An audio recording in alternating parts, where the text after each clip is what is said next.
Everyone wants to know how to properly invest during a recession. This is a very common question I get. I see it all the time in publications. And my answer is very simple. During good times or bad times, you need to find a process that works. Once you find that process that works, you stick to it. Now, does that mean that if stocks are down, you don't get more aggressive? Absolutely. Let me show you why. You guys all know that stocks over the long run will go like this, correct? Of course we do. We've seen it, we look at it, and based on, now granted there are flukes to it, but in the US history, this is what's happened. But here's what the price of stocks do. This is what they actually do. It's never a straight line up.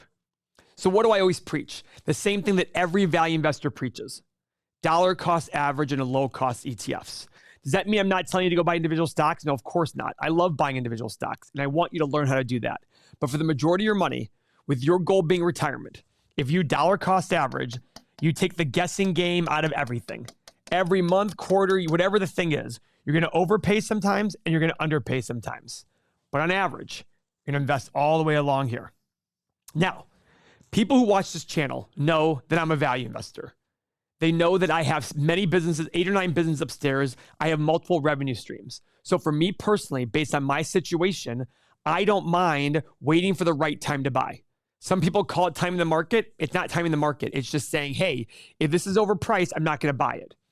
But I also have enough income where I don't need to worry about retirement. If I want to retire today, I could. My whole point is everybody's individual situation is different.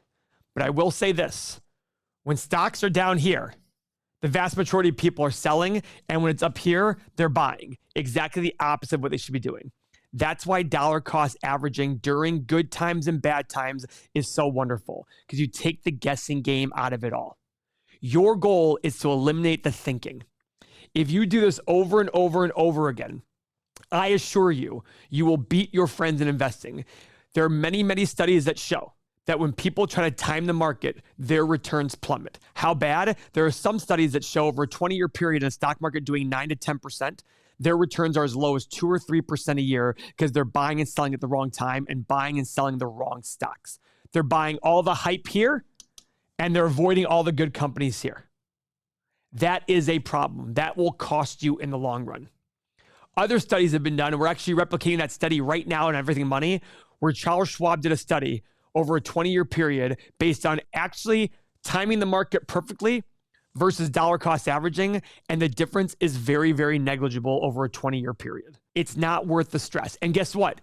It's perfectly timing the market, and that is impossible to do. Their study literally was about buying at the lowest point every single year, no matter when it was, and saying, I'm going to get the lowest point of the stock market every single year.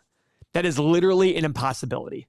No one can possibly do that. Probably the chances of getting that right, if I were to guess, and there's probably a statistician out there who can prove me wrong on this one, but if there's 250 trading days in the year and you get the exact one right every year, is 1 over 250 to the 20th power over 20 years. I mean, you literally have a better chance of probably winning 2 Powerballs in a row. If I'm guessing this right, because it's based on guessing the exact date right every single year. And there's 250 trading days. It is literally an impossibility. So stop worrying about it. Now, does that mean that you can't learn a great way of value investing to buy individual stocks? No, of course not. I tell everyone in our community, we have this community of thousands and thousands of people. And I tell them all, hey, focus on your low-cost ETFs. But if you want to take 10, 20% of your money and buy individual stocks, learn a process. Whether you're investing in your business, real estate, or stocks, learn a process. The process wins in the long run. Look at all the athletes out there. Michael Jordan, LeBron, Derek Jeter, Tom Brady. Every game wasn't a perfect game. They had bad games, but they followed their process over and over. Steph Curry this year had a game in which he went 0 for 9 on threes. Do you think Steph Curry all of a sudden shut it down and said, I'm done for my career? Of course not. In fact, our CEO over here, Tim, is laughing even at that because he's a sports nut, and he even set 0 for 9 the guy did. And he's the best shooter of all time, and he will continue to be. Why? Because he has a great process, and that's what matters. What I'm trying to teach as a value investor is a good process. If that makes sense to you, please subscribe to this channel. We have 1,700 videos and growing. We do 3 or 4 a day. We have our software. Everything is wonderful, built towards a process. I'm not here to give you fish. I'm here to teach you how to fish. If you learn the right process, you will win in the long run. If you're trying to chase returns, you will lose in the long run. This is an absolute fact. It is no fluke that the best money managers and the best minds of investing in history all had a good process. Whether it's value investing, day trading, chart reading, whatever it was, if the process was fundamentally sound, they did well. It's very simple. The hard part is the emotional side of investing. So recessions I would use as an opportunity to understand your emotional side and to remember, go back in history. Go look at all the recessions we've had. Guys, in the last 20 years, we've had terrorist attacks. We've had contested elections. We've had wars. We've had the biggest financial crisis in history. We've had so many bad things happen. And guess what? Stocks went up.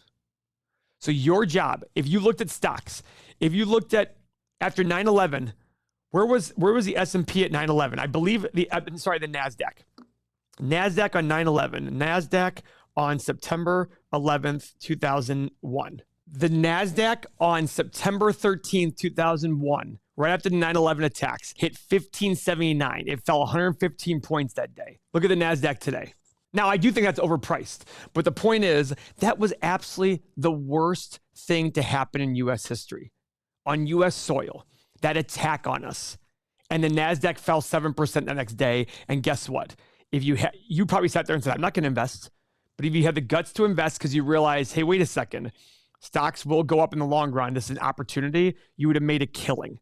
You're up 8 times on your money in 20 years. So my overall response, what do you do in a recession? The same thing you do during boom times. Pick a process, stick to it. Don't deviate. The only thing I'd recommend in a recession is if you feel like getting more aggressive and putting more money to use, to investment, you'll probably do pretty well. But it takes that fortitude inside. It takes that ability to think independently. It takes the ability to be out there, and when everything is doom and gloom, realize that's when the best time to buy is. If you like what I'm saying here, subscribe to our channel and watch our next video on how recessions can be the opportunity of a lifetime for investing. Thank you very much for your time.